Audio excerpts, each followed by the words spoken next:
Hey guys, welcome back. In this video, we will be setting up the approval flow step by step. So this is the flow that will be used by admins in the host environments, first and foremost, to approve the deployments from the makers. So without wasting any time, let's just dive into our host environment, pipeline host environment, and import solution. So you should well, if you look at the documentation, you should create a flow that uses outbound, do we say Dataverse action and or a trigger. Also, when the Dataverse trigger happens, then it has on approve. So you should follow those steps. But also, Microsoft has created some uh, solution that has all of these. As all of these components. So this is called sample pipeline delegated deployments flows, so that you don't have to create the flows them yourself. So let's go and import this to the environment here, and let's see there are some couple of connections and one approval flow. So while we're waiting, let's I will down in the description I've shared the link to where you can get this zip file or the solution file. So here are the connections. This is the Dataverse Service Principal connection, Power Platform Admin, and the other admin connector, and the approvals, of course, and Power Automate managed pipeline. So let's see here. And I do have to enter approvers.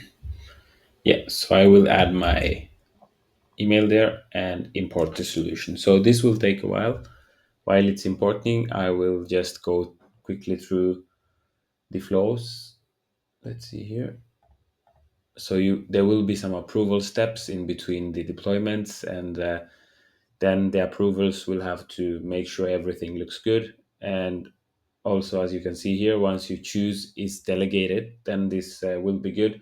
You will just you have to add the service principal, and you create basically what you should do without the solution is create a Dataverse on approval started trigger, and also add your approver groups, instructions, and timeouts. And you should also have the action name update approval status. 20 means approved, 30 means rejected, and approval comment. This is just free text from the maker. As you can see here, you can when a delegated deployment request requires approval, it uses category Power Platform pipelines and Dataverse and on approval started. So that is how it works, and you can also add pre-export step required, like running tests and before exporting from dev, and you can add pre-deployment steps too. So we'll look at this in other videos, but today we will just set up the flow and look at what's inside the flow and how we can use it to approve deployments. So we have now imported the solution to our host pipeline host environment, and you can see it here as an unmanaged solution. So let's jump into this flow and see what is actually inside the flow. So we do have the connection references and two cloud flows. So in the cloud flow, we have the SPN delegated deployments approval. So let's see what's inside here. And let's see.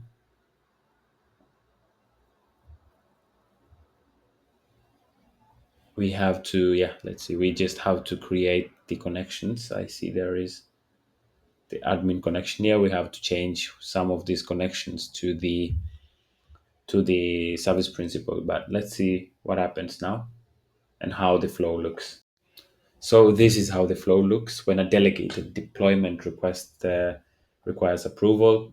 This is the trigger, Microsoft Dataverse. You see the Power Platform pipelines, and also in the if the this is a condition, you can add whatever condition you want. So let's say for me it will be is testing env. That's what I've decided to call my environment, and this is the update approval status. So what I will do here is I will use the service principal in here. So Dataverse service principal connection, and let's see, I will add a new connection reference and I will choose the service principal, and I do have to add the client's ID and client secret and the tenant. I will do this and come back. So I've just filled out my information and I will create the service principal and one the service principal connection. So this looks good and I don't need to save this now. And we will save our flow.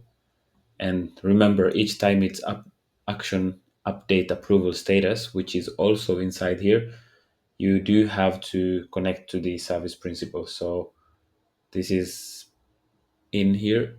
Let's see here, approve. So here you also do have to connect to the service principal. For me, testing environment, I know the name is, let's see, testing env. So I will auto approve this. And then we will make another another scenario where it will have to go for, what do I say, it has to go through approval. Let's see. So I will just connect both of them to get done with it. I will just choose Microsoft Dataverse, which is the service principal. Sorry. And then to just make things even more fun, I will just remove this so that I have to approve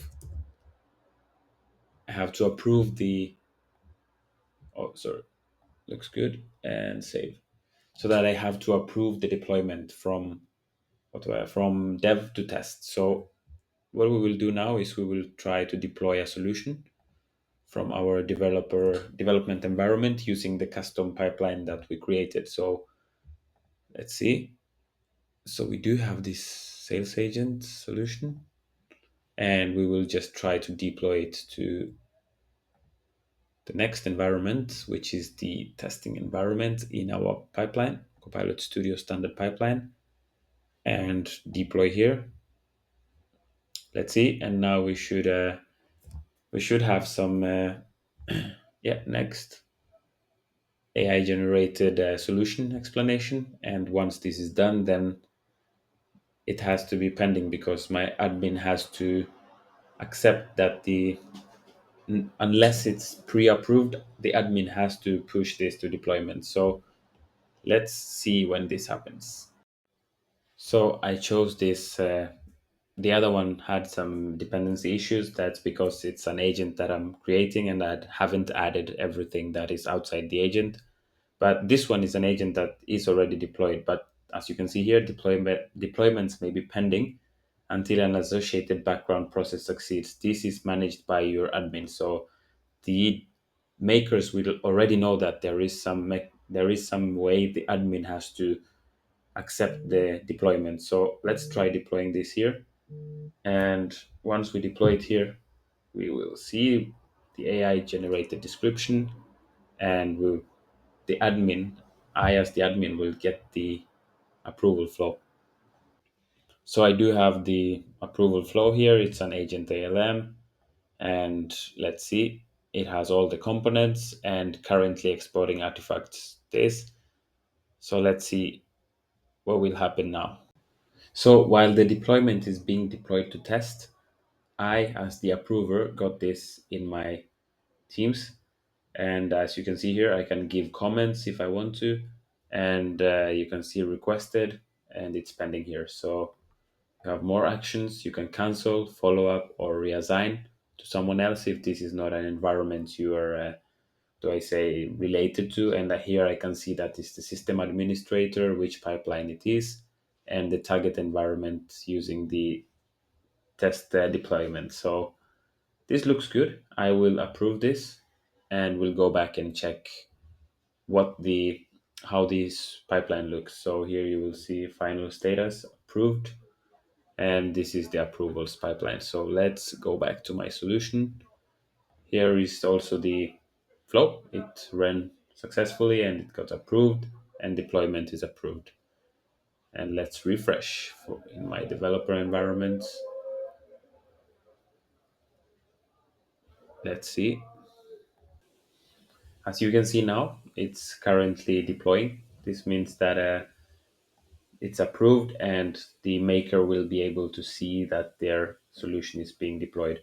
The same thing we have to do for the production environment deployment. So guys, in this video, we've gone through how to set up the Power Automate flow and this is just a solution you download. I will link it in the description. You install it, put your logic into the flow, and let me just see here. Solutions, you put your logic in here, and once your logic is in there, you can decide if to approve automatically or auto approve, or you decide that an approval goes to some of the team members.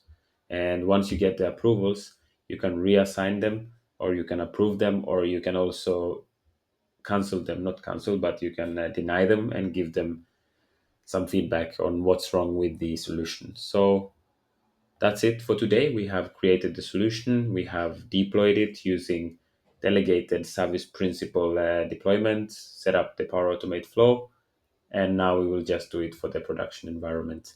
In the next video, we will look at how to connect to Git here. And yeah, see you there, guys. Remember to like and subscribe.